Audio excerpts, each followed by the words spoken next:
Po niemal 3 latach przygotowań oraz ponad pół roku intensywnych negocjacji pod koniec 2024 roku Narodowy Instytut Fryderyka Chopina nabył jeden z absolutnie najcenniejszych skarbów polskiej kultury muzycznej. Wczesny, niedrukowany, niepublikowany nigdy rękopis Ballady f-moll, jednego z arcydzieł nie tylko gatunku, ale muzyki chopinowskiej.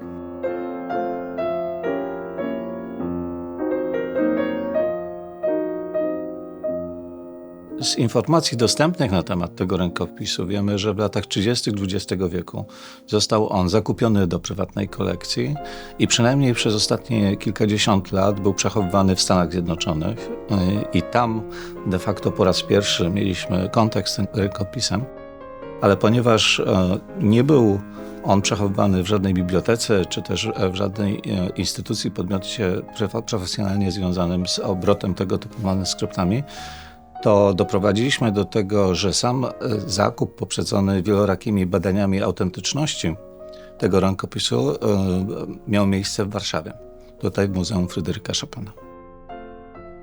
So I entered the room and there were some old friends of mine from the Chopin Institute. So we chatted for a while and re-established contact. And all the while I was looking out of the corner of my eye at this manuscript which was sitting on the table saying to me, please come and look at me. It was, of course, a moment of great excitement when the moment came when I could actually look at this wonderful manuscript. It is a beautiful document. Obiekt do nas przyjechał bardzo starannie zapakowany, wręcz pancernie, w 2 pudłach, zapieczętowany. Czuć było tą ekscytację, to, że możemy w gronie znawców, chopinologów spotkać się nad tak wartościowym zapisem. W czasach Chopina kompozytor pisał ręcznie na papierze, na którym już 5-linie były wcześniej wykonane.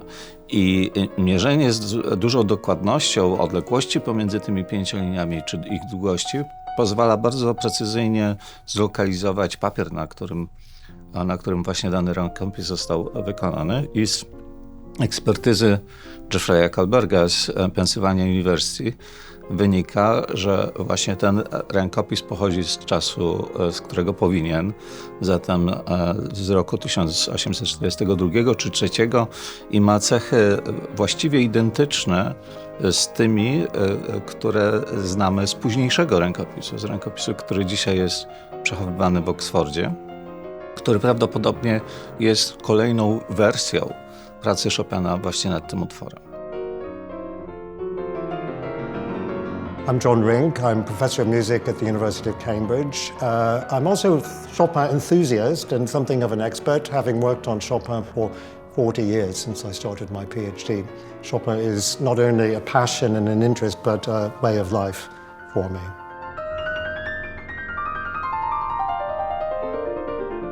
There are only 2 existing manuscripts of Chopin's Ballade in F minor, opus 52, as far as we know.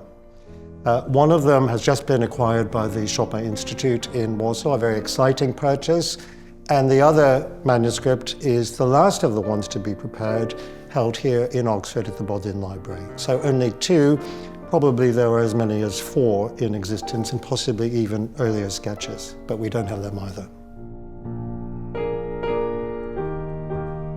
The earliest manuscript, the one now owned by the Chopin Institute in Warsaw, is especially interesting because of 2 factors. One is that it is definitely not complete. The notes for these first 4 pages that are written out are there, but not all of the expression markings, the pedal markings, the slurs, and so forth. Chopin seems to have started to notate the manuscript with the notes. That was his usual practice. And then he would have added the overlay, the pedaling, the expression markings, and so forth.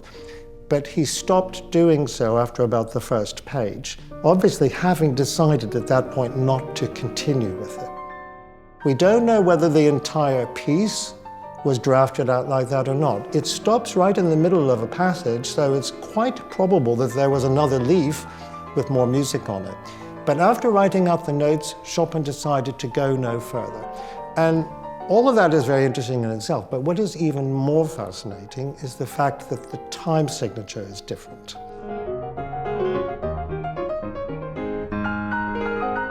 W przypadku ballady f-moll dodatkowo ciekawy jest fakt, że jego wczesny rękopis tak bardzo różni się od kolejnego. Zatem porównanie rękopisu, który mamy w tej chwili w Muzeum Fryderyka Chopina, z tym, który jest przechowywany w Oksfordzie, pokazuje bardzo dokładnie ten proces twórczy. I też różnice pomiędzy obydwoma rękopisami są bardzo spektakularne i nietypowe.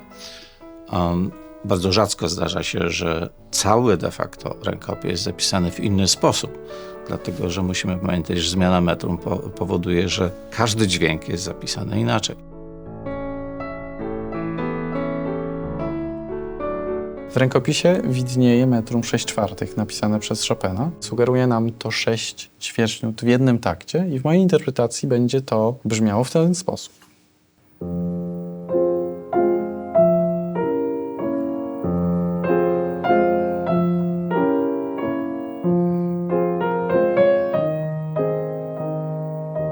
Natomiast jeśli zmienimy metrum na 6/8, które widnieje w wersji redakcyjnej, możemy zauważyć większą naturalność frazy, którą ja osobiście interpretuję w następujący sposób.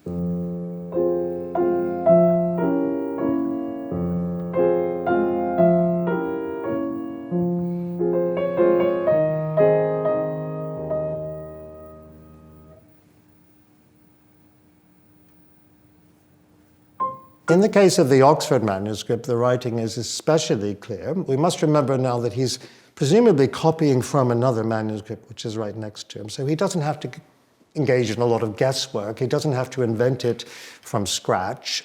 He can simply copy it, a task he found very boring, but nevertheless a rather straightforward task. The writing in the Warsaw manuscript, now the very first to survive, the earliest that we have, is also very clear, but it also shows somewhat more spontaneous flow from, I think, from the pen, as if he was feeling his way. And there are many, many crossouts, various kinds, some so dense you can't really see what was intended underneath this heavy blanket of ink.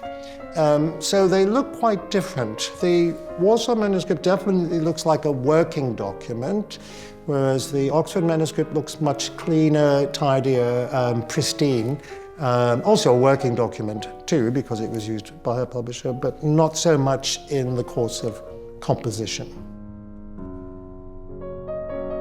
Aby już absolutnie być pewnym tego, że nie mamy do czynienia z jakiegoś rodzaju fałszerstwem, które musiałoby mieć miejsce ewentualnie hipotetycznie około 100 lat temu, wtedy kiedy ten rękopis pojawił się na aukcji, to badaniu poddaje się również strukturę papieru oraz sam atrament. Dlatego, że atrament żelazowo-galusowy, którym posługiwał się Chopin, wyszedł z użycia pod koniec XIX wieku, a co ważniejsze, to jest to, że ten atrament wchodzi w reakcję z papierem.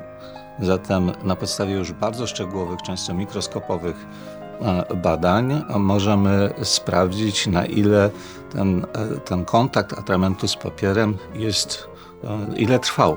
Jak jest długi, dlatego że atrament, mówiąc wprost, wżera się w papier z czasem.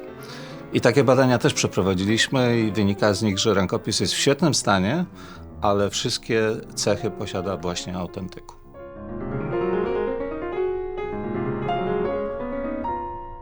Ten atrament, którego używał Chopin, był najbardziej popularnym atramentem w historii Europy. Nazywa się atramentem żelazowo-galusowym i powstaje po zmieszaniu roztworu z ekstraktu z takich galasówek. To są narośla najczęściej na liściach dębu, które są zbierane, kruszone, poddawane maceryzacji i po wymieszaniu z solami metali powstaje czarne zabarwienie tego atramentu, który znamy i który był wykorzystywany przez Chopina. Możemy zrobić taką reakcję, jak chcecie. nakraplam. To jest roztwór z galasówek. I mamy sól żelaza, która była wykorzystywana do stworzenia tego atramentu, którego używał Chopin. Proszę zobaczyć, jak zachodzi reakcja po wymieszaniu. Natychmiast zrobiło się czarne. Widać? To jest atrament. I możemy pisać. Moja dusza muzealnicza w ogóle mówi mi, że instytucje są tak silne, jak silną mają kolekcję. Że oczywiście ważną częścią naszej działalności jest działalność badawcza, ważną częścią naszej działalności jest działalność promocyjna i edukacyjna. Ale tym, co jest podstawą, są to mocne kolekcje. Moc instytucji bardzo często jest to moc kolekcji. Dlatego tak bardzo się cieszę, że ten fragment manuskryptu, ten rękopis trafia właśnie do instytucji, która powołana jest, żeby dbać o to dziedzictwo i która wiem, że jest najlepszą instytucją, która w sposób najpełniejszy zaopiekuje się tym dziedzictwem. Nuty Chopina, zapisane jego własną ręką, są swego rodzaju skarbnicą wiedzy, nie tylko na temat danego utworu, ale również na temat procesu kompozytorskiego, a zatem tego, co dla samego Chopina było ważne wtedy, kiedy tworzył swoje kompozycje. To dlatego tak istotne jest, aby kolekcjonować, aby zbierać, aby udostępniać naukowcom, muzykom, publiczności właśnie te artefakty, te skarby, ponieważ pozwalają one nam dużo lepiej zrozumieć geniusz polskiego kompozytora i odpowiedzieć na pytanie, dlaczego jego muzyka jest tak wartościowa i tak dobrze zrozumiała na całym świecie.